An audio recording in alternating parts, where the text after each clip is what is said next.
Good morning, friends. Today we're going to be reviewing for the upcoming IA5, so your interim assessment number 5.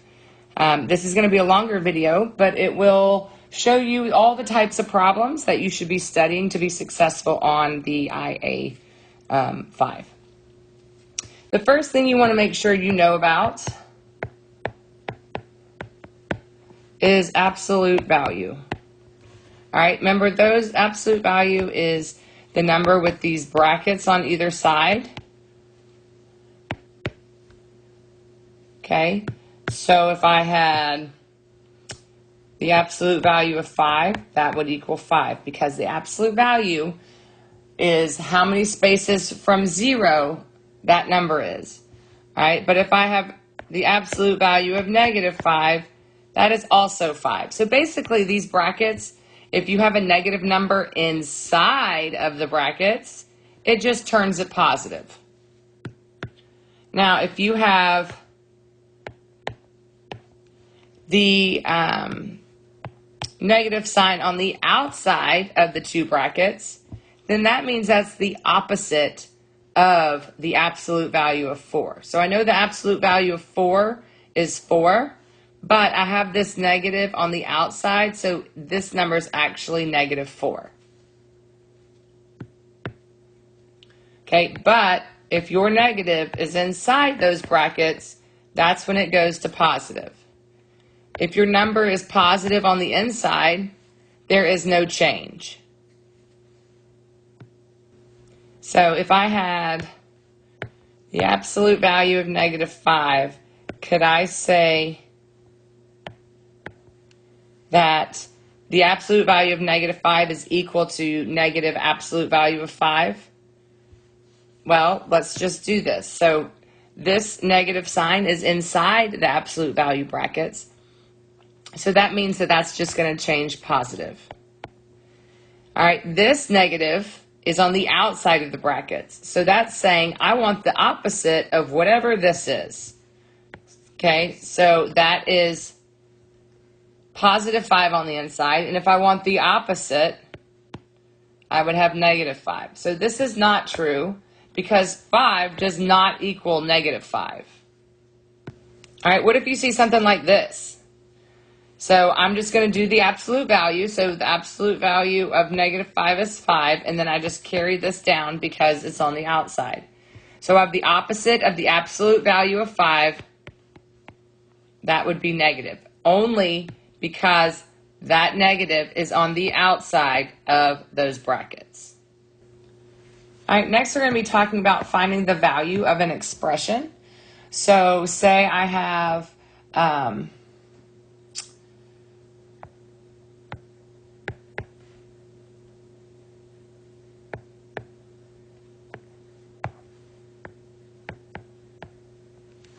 right, so I have where a equals 2. And I need to find out the value of 3 times a plus 4.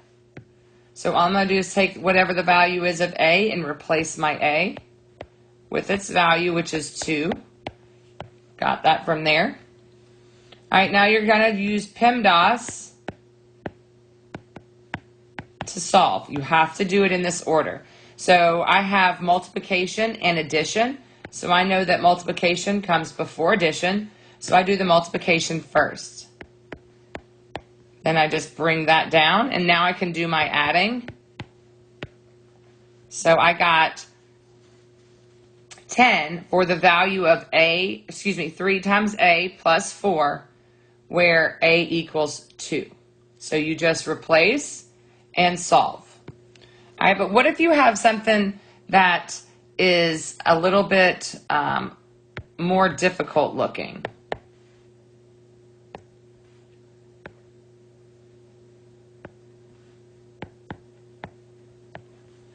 All right, so there's a couple of things that you're having to do here.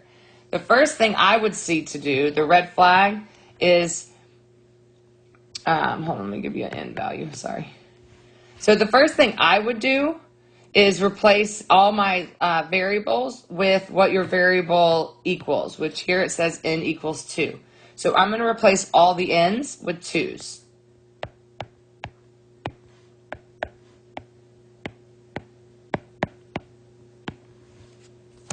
All right, so now that you have everything replaced, you're going to look and see how we can combine like terms or distribute to make this more simple. So the first thing I see is I can combine these like terms because those are the same. So 2 minus 1 would be 1. Okay, so that gets that away. And then I just bring down my plus sign. And then I can rainbow this and distribute. So I have 6 times 2 and then 6 times 3. All right, so now I'm left with a 1, a 12, and an 18. They don't have any variables, and those are like terms because they're all constants. And so I would just add those together and get 31. So for that one, that was a bunch of different steps that we have learned separately that we put all together in order to find the value. All right, the last one I want to talk about is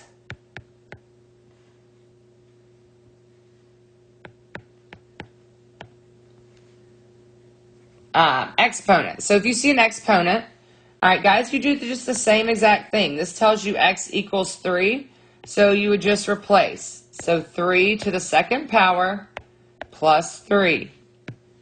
3 to the second power, that means 3 times 3. So that's 9. And then I have my 3 that I just bring down. And then your answer, after you do the addition, is 11. So when x equals 3 and I replace it, your answer is 11. All right, now we're going to be talking about the volume of a rectangular prism when we use fractions. So let's say this was 12.5 inches. This is 6 1/4 inch. And let's say this is 4. All right, so we have our dimensions to be able to find volume. Remember, volume equals base times width times height. So here times here times here. So those are my 3 numbers that I'm going to be multiplying together. So 4 times, and then, this looks different to me. I have a fraction. So this is not your normal volume. You are going to have to turn these fractions into decimals. That's the easiest thing I can tell you to do in order to find the volume when fractions are included. So to find the decimal for this fraction, you would just do what it's telling you to do. 1 divided by 2, and that gives me 0.5. So then I just bring down that 12. So that's 12 1/2 is really 12.50. All right, and then the same thing, 1 divided by 4. So I would bring down my 6, and 1 divided by 4 is 0.25. So now I can say 4 times 6.25 times 12.5. And if I just plug those into my calculator, that would give me 312.5, and that's in inches. And remember, volume is cubed. So you would put the little 3 above the measurement, which in this case is inches. So we just turned these fractions into decimals and then just multiplied. So you would have 312.5 or 312 1/2. All right, my friends, next topic is surface area. So if you have a shape that you are not sure how to find, because this does look like an odd shape, it's kind of a shape of a house. So you're not quite sure, what I want you to do is break them down into shapes that you do know. All right, so here I'm looking at this square. So I know how to find the surface area of the square. You just multiply the base times the height. So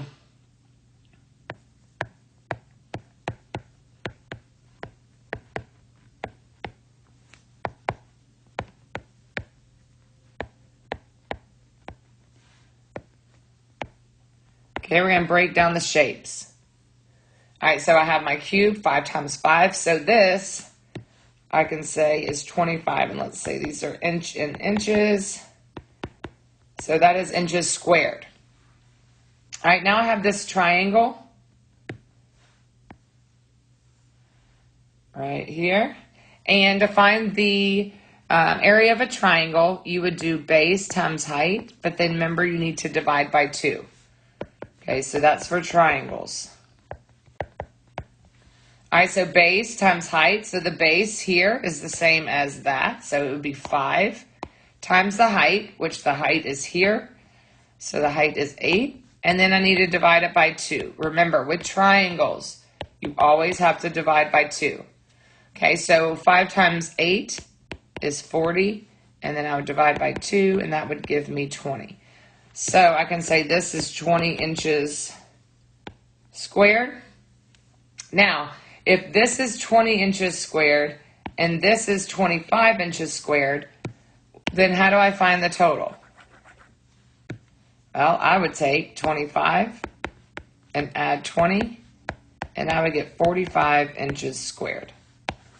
So this entire shape, the surface area, is 45 inches squared. All right, the next thing we're going to talk about is just a vocab word. Coefficients. All right, in class we often call them coefs, just for short, because I know a lot of kids, just the long word kind of scares them off a little bit. So coefficients or coefs. So if you have a term that is 3x, your coefficient, guys, is just going to be the number that is attached to your variable. All right, so if you have something that looks like this, and it asks you, okay, what is the coefficient in this expression? Well, your coefficient is going to be the number before a variable, or a number that tells you how many variables there are. All right, so your coefficient here would be 4. All right, this right here, remember that is your constant. It doesn't change. All right, this is going to change, and that's called a variable. It's going to vary. So that's what we usually do to plug in. So we would plug in, let's say, 3, and then we could figure out what we were looking for. But the coefficient is the number that is before the variable, and it is telling you how many of those variables you have. Basically, it's saying 4 times x. All right, moving right along, our next topic is the distributive property. So you'll see something that is similar to this. And all this is asking you to do, remember when we did the rainbows? So I'm going to carry this 6, because what this is saying is 6 times, those parentheses make it multiplication, 6 times m and 6 times 10. So I would get 6m plus 60. So you have to distribute to both terms on the inside of the parentheses. All right, so one more example of that.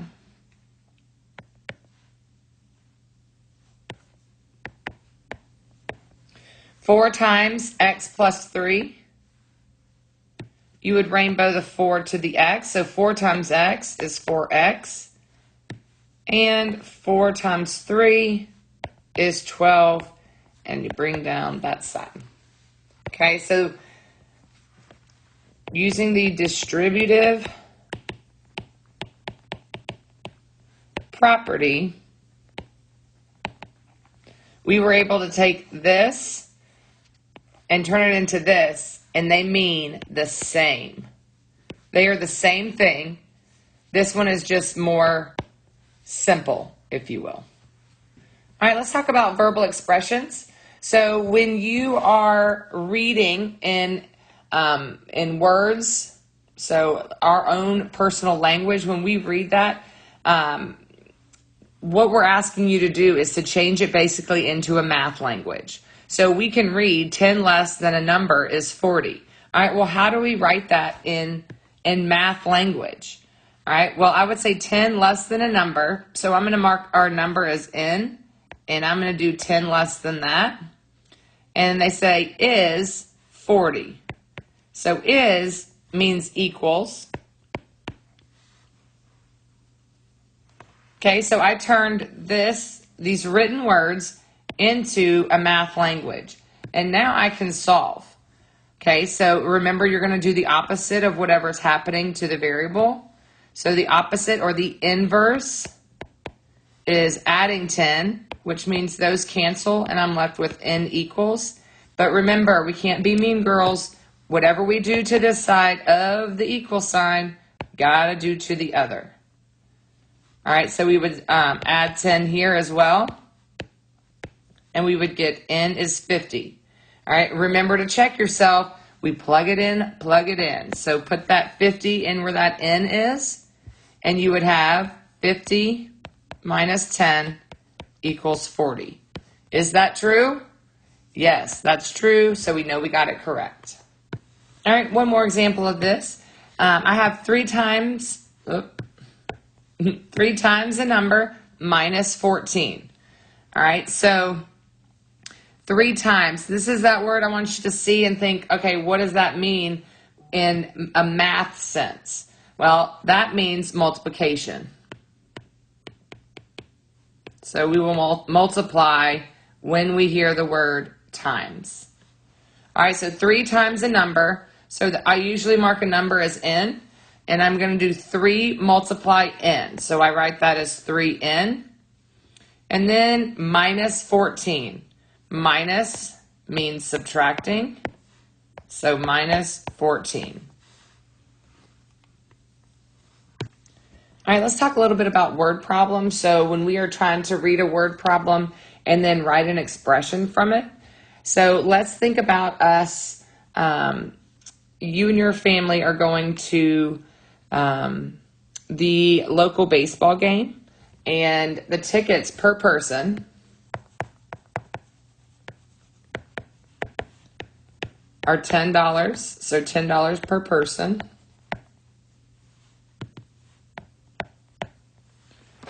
All right, but you guys are sitting in a special section, and that requires an upfront cost, one-time cost of $100. All right, so we have that the tickets are $10 a person, but then y'all are staying in like a really cool area. So, but to do that, you got to pay a one-time fee of $100. All right, so I want to create an expression where I can put in as many people as I want and find out what my cost would be. All right, so I'm going to first want to find my variable and then your constant. So my variable, what's going to change? Well, I know that the ticket price depends on how many people we have. All right, so I would say my variable is going to be the ticket price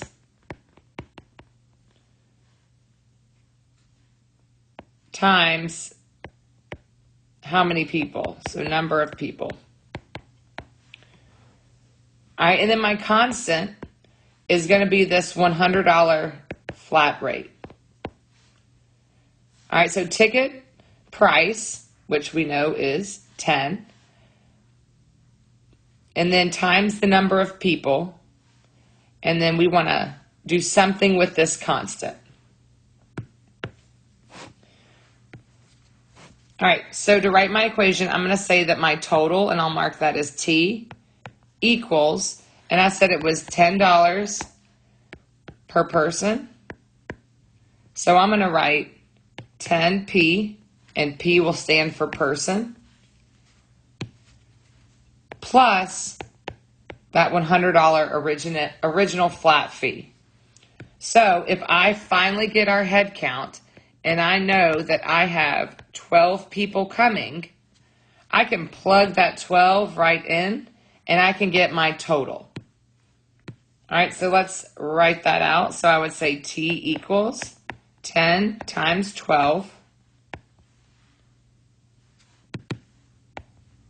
plus 100. So I have the ticket price, how many people are coming, and then plus that one-time fee. That's not going to change. So it's not going to multiply by how many people we have, because it doesn't matter how many people we have for that. All right, and then all you're doing here is just the math. So you're going to use PEMDAS, which means I'm going to multiply first. So T equals 120 plus 100, because 10 times 12 is 120. All right, and then all you're doing here is just adding. So T equals $220. So I can say if I took 12 people, it would cost me $220. So for 12 people, $220. All right, I want to just tell you guys a little bit. I want to talk a little bit about exponents. A lot of people miss the fact that this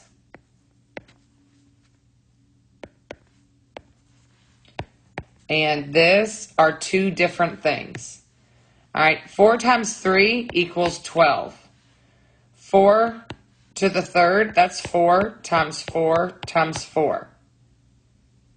Okay, you're just multiplying here.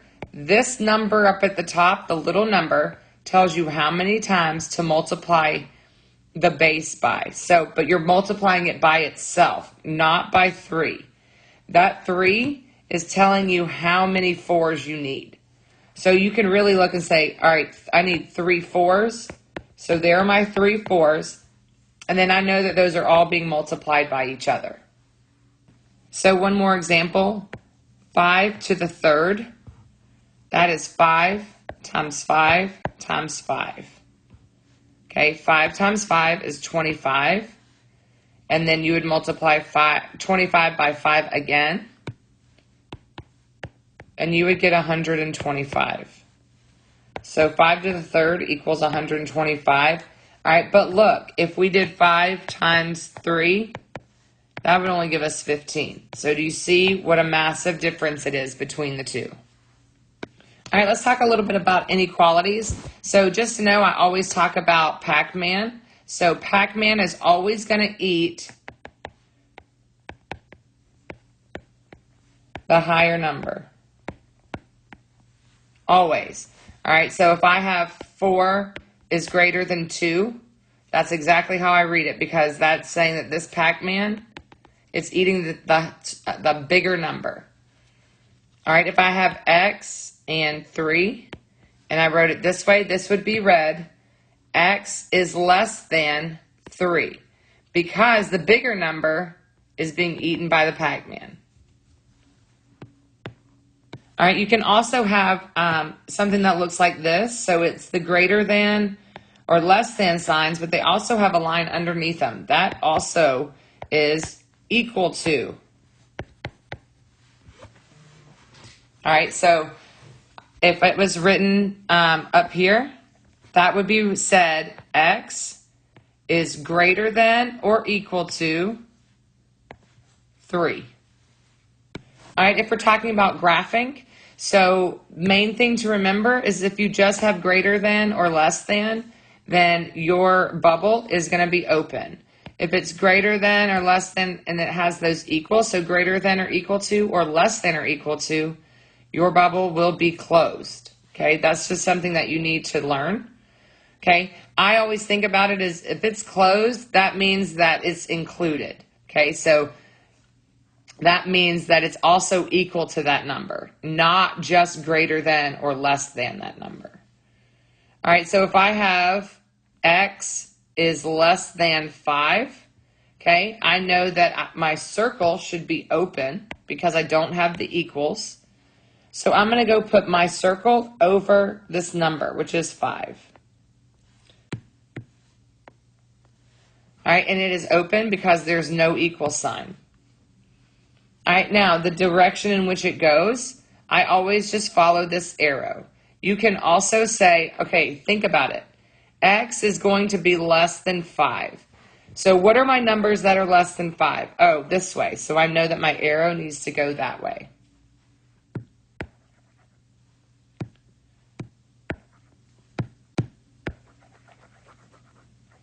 All right, let's say we have one that is...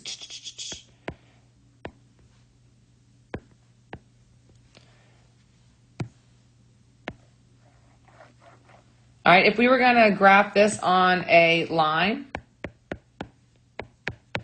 get you a little line up here.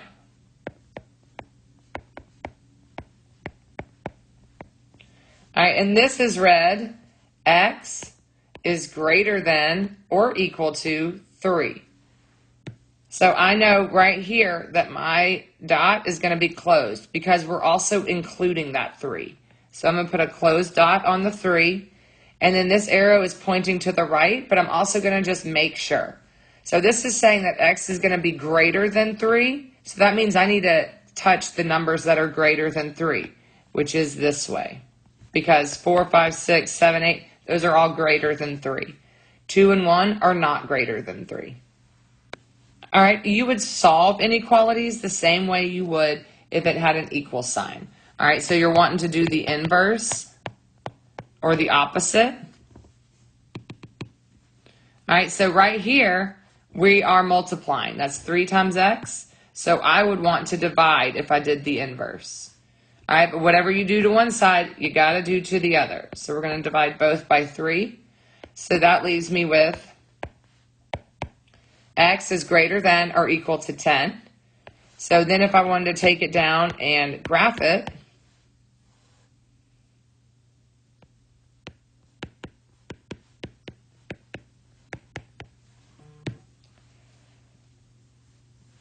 all right, so I know that my dot is going to be closed because there's that equals, and then my number is 10. So I'm going to go put a closed dot on 10. And this arrow is pointing to the right. So I'm pretty sure my arrow is going to go to the right, but I'm just going to make sure and say, well, this says x is going to be greater than or equal to 10. So that means that my line needs to touch numbers that are greater than 10. So that confirms that it needs to go to the right. All right, guys, so last is your statistics. So if we are talking about the mean, that is your average. So if I have, let's say, some test scores of 88, 76, 91, and someone had a real hard time and made a 68. All right, to find the average of these, you would add, so add all numbers,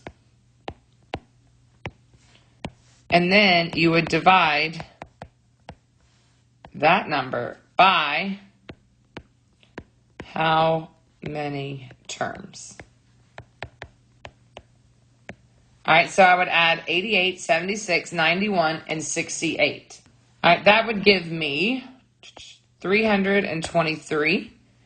And then I would want to divide by how many terms I have. So I have 1, 2, 3, 4. So 323, and I would divide that by 4, and I would get 80.75.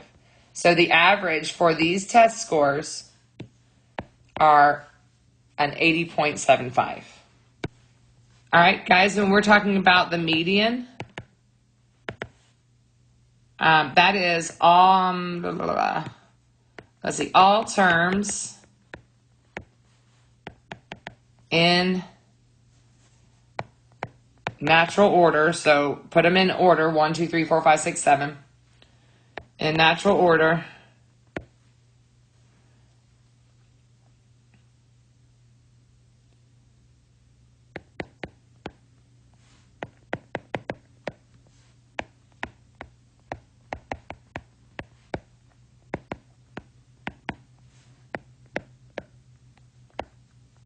All right, so we're going to put all the terms in natural order, and then we are going to find the physical middle number.